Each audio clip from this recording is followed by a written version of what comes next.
Have you ever walked into a place where, before you even said a word, people had already made up their minds about who you were?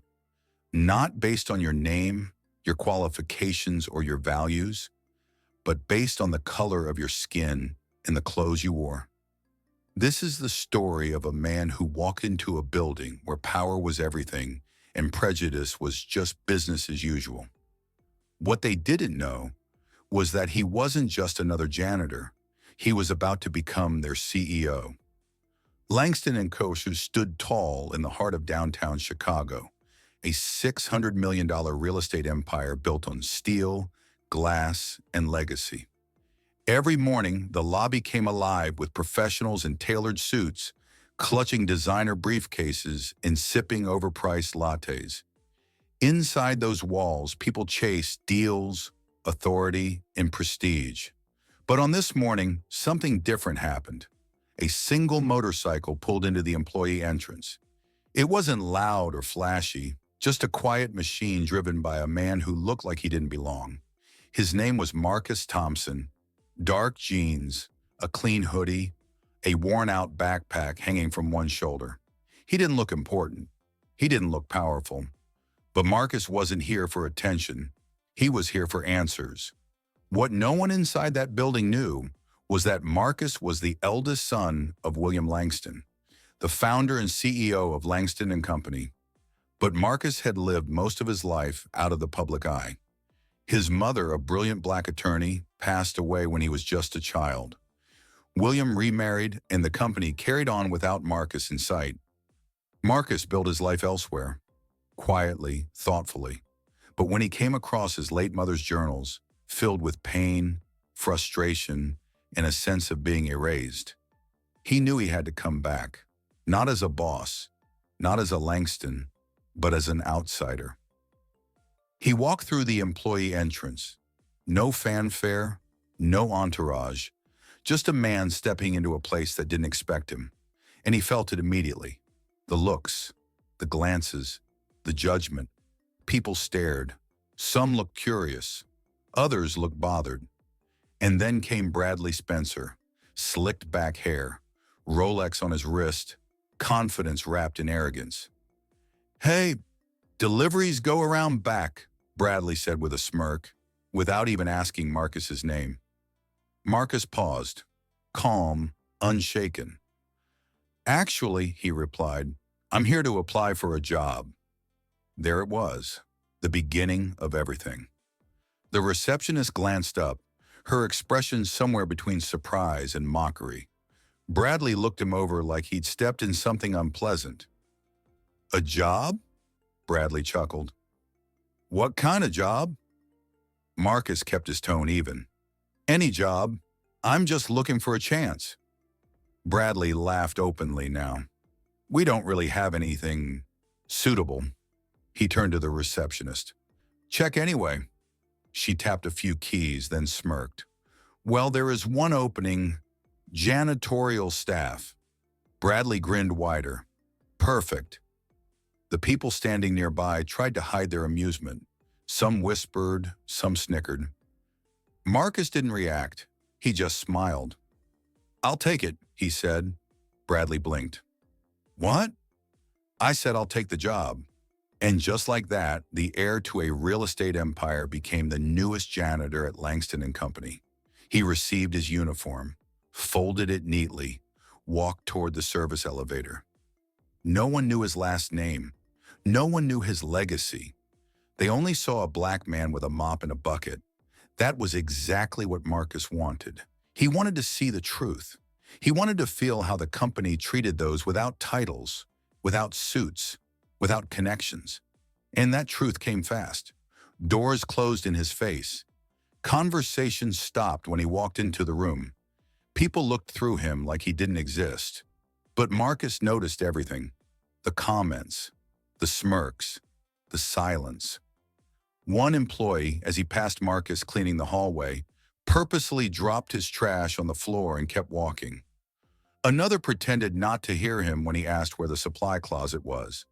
None of them knew who he was. None of them suspected that the man they ignored had the power to change their entire lives. Marcus didn't raise his voice. He didn't correct them. He didn't even reveal his identity. He just watched. Because sometimes to change a broken system, you have to understand it from the inside. To rebuild something better, you have to know how it truly works, how people act when they think no one is watching. Marcus had seen enough from the outside. Now it was time to walk the halls, to scrub the floors, to be invisible. And as he stood in that janitor's closet at the end of his first day, alone, tired and silent, he looked out the dusty window at the city skyline. He wasn't just here to clean. He was here to expose something that ran far deeper than dirt on a floor. Because what Marcus Thompson saw that day was just the beginning. And soon everything at Langston and Company would change. Forever. There are some things in life you just can't learn from reports, numbers, or office briefings. Not when it comes to prejudice. Not when it comes to racism hiding in plain sight. Marcus Thompson understood that. He could have walked into Langston and Company in a custom-tailored suit with his father, William Langston, by his side. He could have stepped into the boardroom with full authority, introduced himself as the next CEO, and demanded respect. But he didn't want fake smiles. He wanted truth. Real truth. So instead of flashing his last name, Marcus walked in wearing a janitor's uniform. He didn't ask for a corner office. He asked for a mop. Because if the rumors were true, if the company really did reward arrogance, ignore hard work, and treat people of color like they were invisible, then Marcus didn't want to hear it in whispers. He wanted to feel it. He wanted to see it, up close, unfiltered. Langston and Company had built its reputation on excellence. Publicly, it was praised for its innovation, diversity pledges, and polished image. But Marcus had been getting messages from former interns, from quiet employees, from people who had no reason to lie. They said promotions were handed out to people who looked a certain way. That when Black employees spoke up, they were labeled aggressive. That women of color were ignored in meetings unless someone else repeated their ideas. And worst of all, that the higher-ups protected each other, even when lines were crossed. Marcus didn't want to believe it, but the only way to know for sure was to step into their world without his name tag. And so he did. His first week as a janitor was quiet, but not in the way you'd think. It was the kind of quiet that comes when people think you're beneath them. The kind where conversations shift when you enter a room. The kind where no one bothers to learn your name. He noticed everything. How the receptionist, Claire, would greet every suited executive with a cheerful smile, but barely looked up when Marcus walked by. How the break room grew silent when he mopped near the legal department. How people left their trash on desks and expected him to clean it without thanks. But worse than the silence was the language. He overheard jokes, comments, words whispered too loudly not to be heard. One day, someone near the HR desk chuckled, "You ever notice how the cleaning crew's always, a certain type?" Someone else responded, "Yeah, but at least they know their place." Marcus didn't respond. Not yet. He stored every word, every smirk, every dirty look. Because what they didn't know was that the man they treated like dirt would soon be signing their paychecks. But he wasn't here for revenge. He was here for clarity. Each floor of Langston and Company had its own culture. Marketing was fast-paced and flashy. Finance was cold and clinical. Legal was cautious and quiet. But the one thing they all had in common? They treated Marcus like he didn't exist, except for one person. Donna, a junior assistant in operations, smiled every morning, asked how his day was going. She even left a bottle of water by his cart one afternoon with a note, "You matter." That note meant more than she would ever realize. Because in a place full of masks, Donna showed real character. Meanwhile, the rest continued their act, especially Cheryl Whitaker, the janitorial supervisor. She walked around like a warden, talked down to Marcus in front of others. criticized his work even when it was spotless. One time she stood beside a freshly cleaned window and said, "Are you blind? This is filthy." Then she threw her coffee across the glass and ordered him to clean it again. Marcus didn't argue. He just looked her in the eye and smiled, because every injustice was a receipt, every insult was a record, and every moment brought him closer to a decision. He began keeping notes, names, locations, behaviors. He started arriving earlier, leaving later. He worked twice as hard as anyone in the building, not to prove his worth, but to make sure he had no blind spots. And all the while they mocked him. Kevin, a senior executive, took it a step further. He began referring to Marcus as boy, never once using his name. He'd spill coffee in hallways and call him over like a servant. Marcus never flinched, but he never forgot either. He watched how Kevin sucked up to upper management, how he bragged about deals he didn't close, how he cut people off in meetings. He watched how Kevin treated people like rungs on a ladder, stepping on anyone who didn't wear a Rolex or speak with his accent. And Marcus knew this was the heart of the company's rot. Langston and Company wasn't broken because of a few bad apples.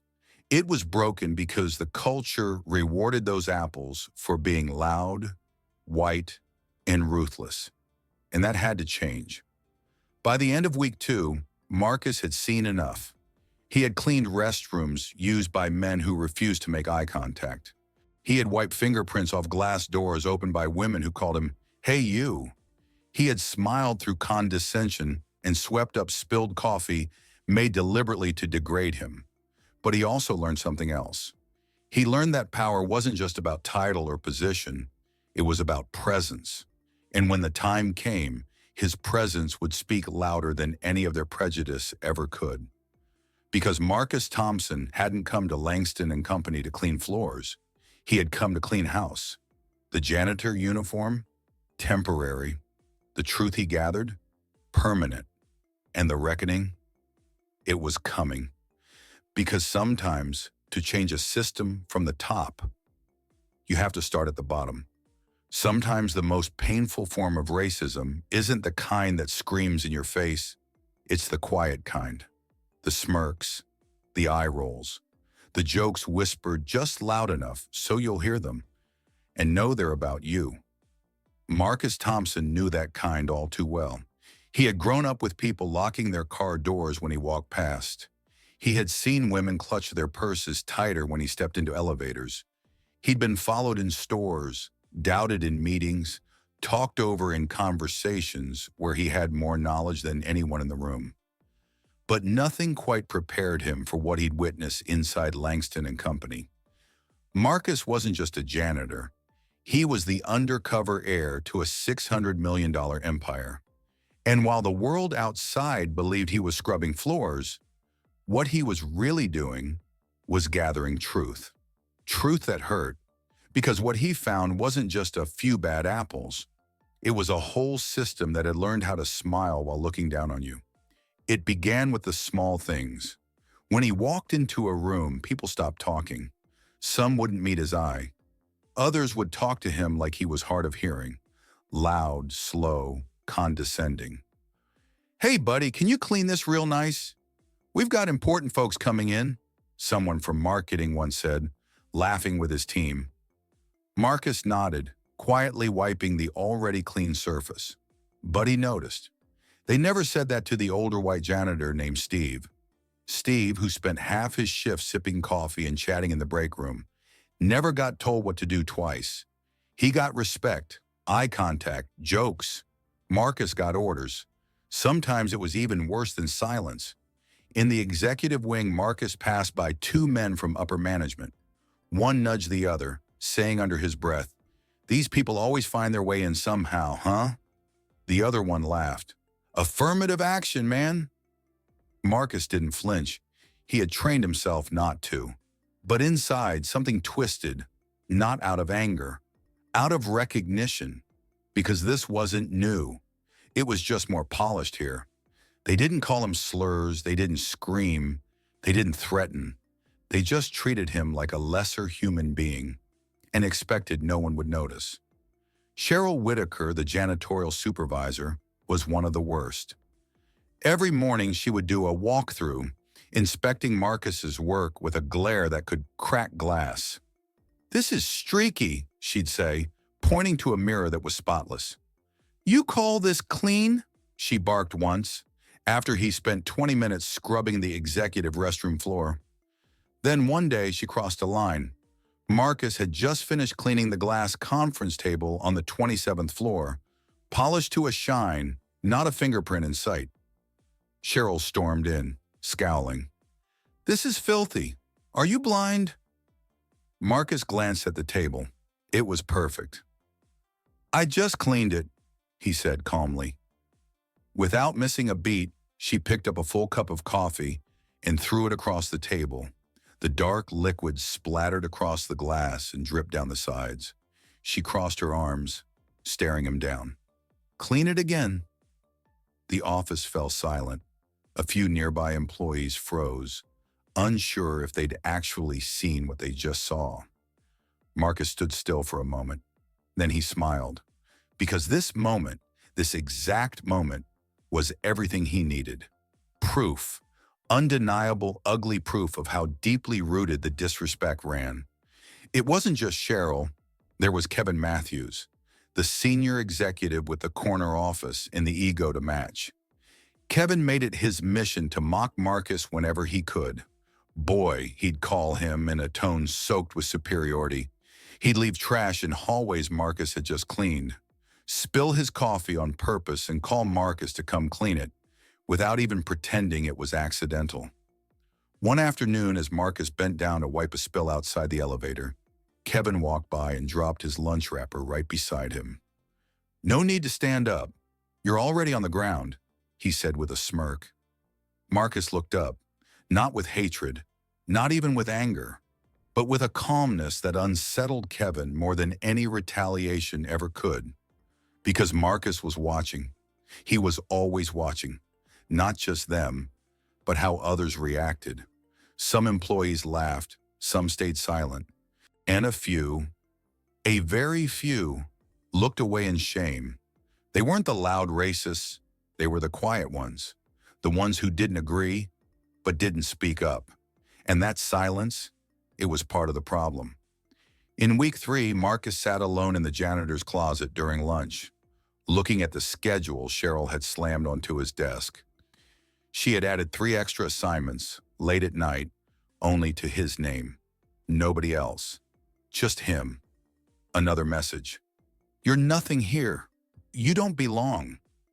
But she was wrong. He belonged more than any of them, because Marcus Thompson was Langston and Company. He was its future. And every time they called him boy, every time they dismissed him, every time they laughed behind his back, they were just writing their own chapter in a story that was about to end very differently, because he hadn't come just to observe. He had come to change everything, and he would. Not with revenge, not with rage, but with exposure, with truth, and with the kind of power they didn't even realize he had.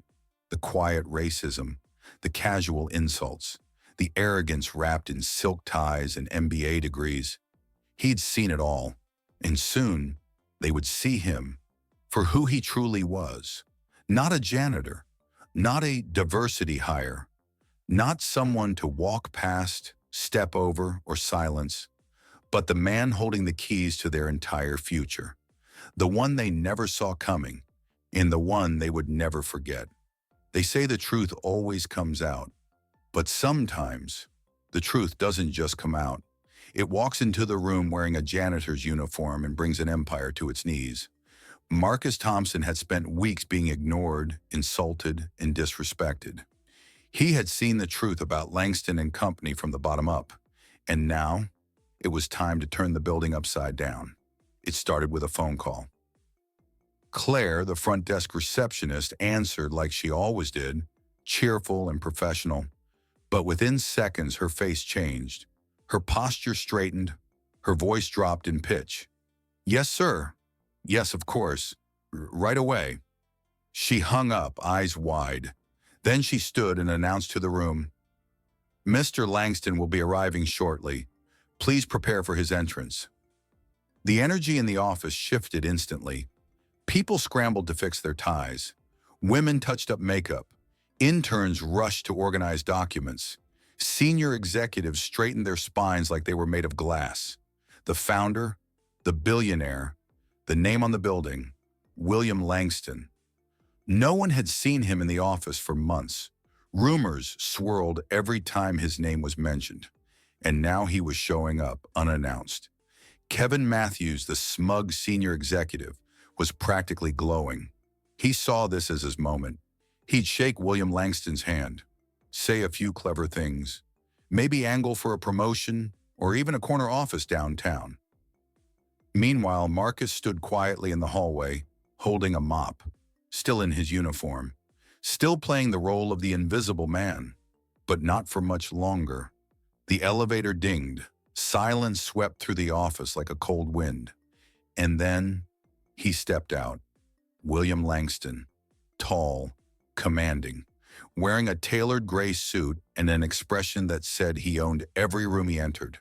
Behind him were two assistants, a bodyguard, and two senior board members. Everyone stood, everyone smiled, except Marcus. He watched, patient, waiting. William walked to the center of the floor, looked around, nodded once. Then he spoke. "Ladies and gentlemen," he said, voice calm but powerful, "today marks a new chapter in this company's history." Kevin stepped forward slightly, eager.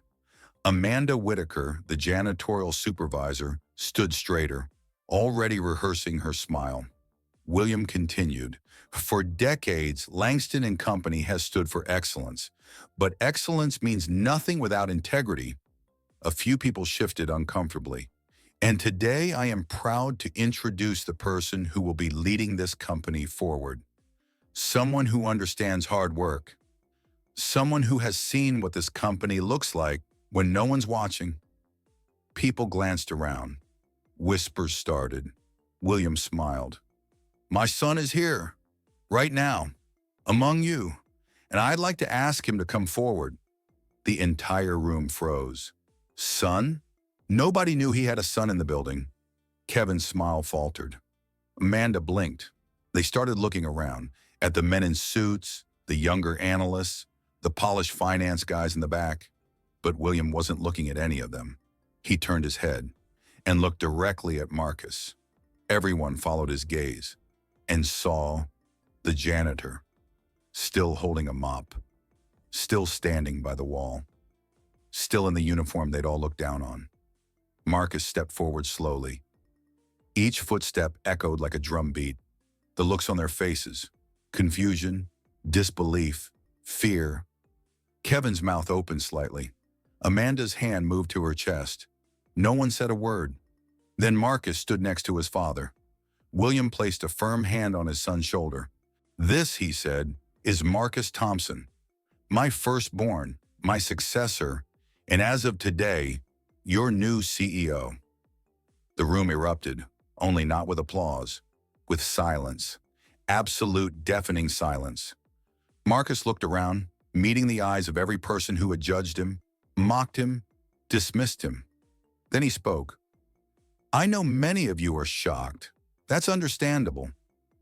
His voice was calm, deep, confident. "I've spent the last few weeks working here, not as an executive, not as a Langston, but as a janitor." He let the words hang. "I wanted to see this company through the eyes of the people who are often overlooked, the ones who don't get corner offices or executive titles." He turned to Kevin. "And what I saw was a system that rewards arrogance and punishes decency." Kevin tried to speak, tried to force a smile. "I didn't know." Marcus raised a hand, and Kevin went quiet. "Exactly, you didn't know. And because you didn't know, you felt entitled to disrespect me, not because of my job title, not because of my behavior, but because of what you assumed, based on how I looked." Amanda looked like she was about to faint. Marcus turned to her next.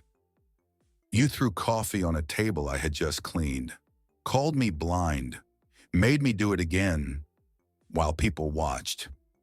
Her lips trembled. She couldn't find the words. Marcus stepped back. I watched how this company treats people, how some of you laughed, how others stayed silent. But a few saw me, not for the uniform, but as a person. He turned toward Donna, the kind assistant who had always shown him kindness. Those people will help me rebuild this company from the inside out. Then he looked around once more. This company doesn't need more suits. It needs more soul. William nodded beside him, his face proud but solemn. Marcus turned to the crowd. There will be changes, real ones. And if you're part of the problem, I suggest you start packing. Nobody dared move. Nobody dared breathe. Because in one moment, the entire company had shifted. The janitor wasn't the janitor. The man they ignored now controlled their future. And that was just the beginning. You see, power doesn't always come with a nameplate or a necktie. Sometimes it comes with a broom and the courage to clean house. Justice doesn't always come with handcuffs or headlines. Sometimes it arrives in a conference room with silence, with shame, and with consequences. The moment Marcus Thompson was introduced as the new CEO of Langston and Company, everything changed. The people who had laughed at him, ordered him around, treated him like he was invisible, now stood frozen, unable to process what they were seeing. Kevin Matthews, senior executive, had turned pale. His confident smirk had vanished. Amanda Whitaker, janitorial supervisor, looked like she'd seen a ghost, because the man they'd mocked, who they thought was just a janitor, was now the one in charge, and he remembered everything. Marcus stood tall at the front of the room, still wearing the same uniform, still calm, still composed, but now his voice carried the full weight of authority. I didn't come here to embarrass anyone, Marcus began. I came to understand this company, and unfortunately, I did. He turned to his father, William Langston, who stood just behind him, silent and somber. For too long, Langston & Co. has rewarded people who play the part, not people who live the values. Marcus took a slow breath. And I've seen enough. He scanned the room, letting his gaze land on every person who had laughed when they thought no one was watching. Then he looked straight at Kevin. You made it clear on my very first day that I didn't belong here. You dismissed me, mocked me, referred to me as boy in front of others. Kevin opened his mouth, desperate to explain. Sir, Marcus raised a hand. No excuses. Not today. You didn't act like that because you were having a bad day. You acted like that because you thought I didn't matter. Kevin's lips trembled. You don't belong in this company, Marcus said. Not anymore. The room was silent. Then William Langston stepped forward, his voice low, firm. Effective immediately, Kevin Matthews. Your employment is terminated. Kevin looked stunned. Wait, please. I've been here for 14 years. And in 14 minutes, Marcus interrupted, you've shown me why that was 14 years too long. Security entered the room quietly. Kevin stood frozen for a moment, then slowly stepped back, humiliated. He had walked through that building like he owned it. Now, he was being walked out of it, by force. Next, Marcus turned to Amanda. Her face was pale. Her hands clenched nervously. You took pleasure in demeaning me, Marcus said calmly. You used your position to humiliate, not to lead. You didn't just enforce rules, you weaponized them. Amanda's voice cracked. I didn't know. That's the problem, Marcus cut in. You never cared to know. She looked down at the floor. I cleaned that table perfectly, he continued, and you threw coffee on it, just to remind me I was beneath you. He turned to his father. William Langston nodded. Amanda Whitaker, he said, you are hereby dismissed from your role. Your conduct has no place in this company. Amanda opened her mouth, but no sound came out. She turned, slowly walking toward the elevator. The room remained deathly quiet. Marcus let the silence linger. Then he looked at the rest of the employees. Some of you stood by and watched, he said. Some of you laughed. Some of you said nothing, even when you knew something was wrong. Eyes dropped to the floor, shoulders tensed. But a few of you, Marcus continued, showed kindness, quiet strength, and that I noticed too.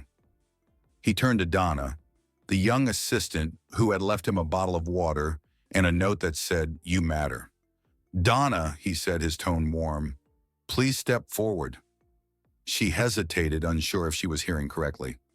"You reminded me," Marcus said, "that decency still lives in this company." Donna stepped forward, eyes wide. "My first act as CEO," Marcus said, "is to promote you." Effective immediately. Gas rippled through the room. Donna's eyes filled with tears. She covered her mouth, overwhelmed. Marcus smiled. "Because leadership isn't about power," he said. "It's about people." He turned back to the crowd. "Let this be a message, not just to this office, but to every Langston branch across the country. We will no longer tolerate racism, disrespect, or silent complicity." William Langston nodded beside him. "There will be new policies, mandatory equity training, clear reporting procedures, regular evaluations, promotions based on integrity and performance, not privilege." Marcus stepped forward once more. "And if you don't like that, if you think you're above treating others with respect, the door is right behind you." Nobody moved, nobody spoke, because everyone understood. The rules had changed. No more pretending, no more hiding behind polished words and pretty mission statements. The new era of Langston and Company had arrived, one built on fairness, on values, on truth, and on the ashes of the arrogance that once ruled its halls. Marcus Thompson, once ignored, once mocked, now stood as the man who rebuilt a broken company by holding it accountable. And that was the real definition of leadership. Sometimes justice doesn't come with sirens or lawsuits. Sometimes it comes with a clipboard, a mop, and the courage to say, "I remember everything. And now it's your turn to face the consequences." Change doesn't start with a policy. It starts with a voice. And Marcus Thompson's voice echoed through every corner of Langston and Company that day. Not just as a CEO, but as a man who had seen the truth from the ground floor.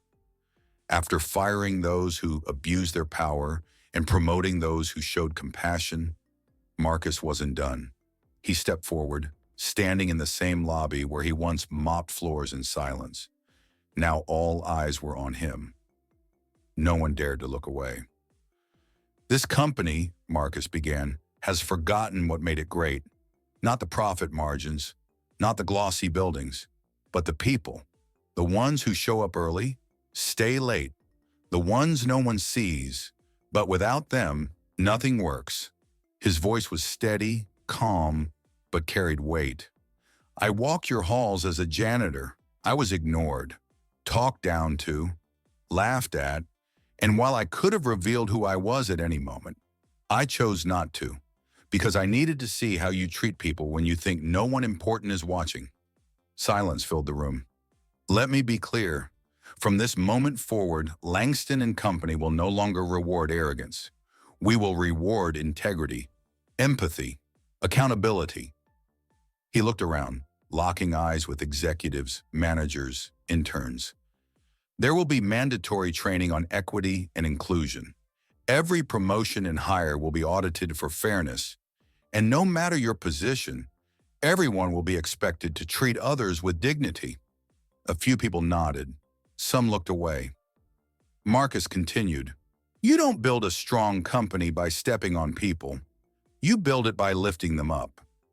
Then he turned to Donna, now standing confidently among the leadership team. She didn't need a title to lead. She led with kindness. He paused. Langston & Co. will no longer be a place where kindness is seen as weakness. His father, William Langston, stood off to the side, watching with pride. Marcus took one final step forward.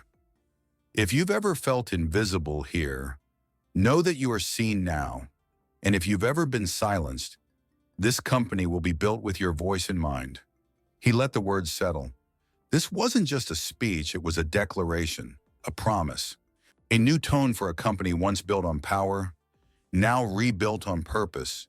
Because Marcus hadn't just inherited a business, he inherited a responsibility, and he was ready. Have you ever been looked over, talked down to, or treated like you didn't belong? Just because of how you looked, where you came from, or the job you were doing? This story wasn't just about Marcus Thompson becoming CEO. It was about something much bigger. It was about how many of us have felt invisible. How often people judge by appearance, not character. How respect is given to titles, but withheld from those who clean the floors, take out the trash, or answer the phones. Marcus didn't walk into Langston & Company to punish anyone. He walked in to hold up a mirror, to show what happens when a company values image over integrity, when silence is safer than speaking up, when cruelty becomes culture. He showed what it means to lead, not from a pedestal, but from experience, from listening, from watching, from remembering. And when the moment came, he didn't respond with revenge. He responded with truth, with fairness, with change. That's not just leadership, that's legacy. So maybe this story made you feel something.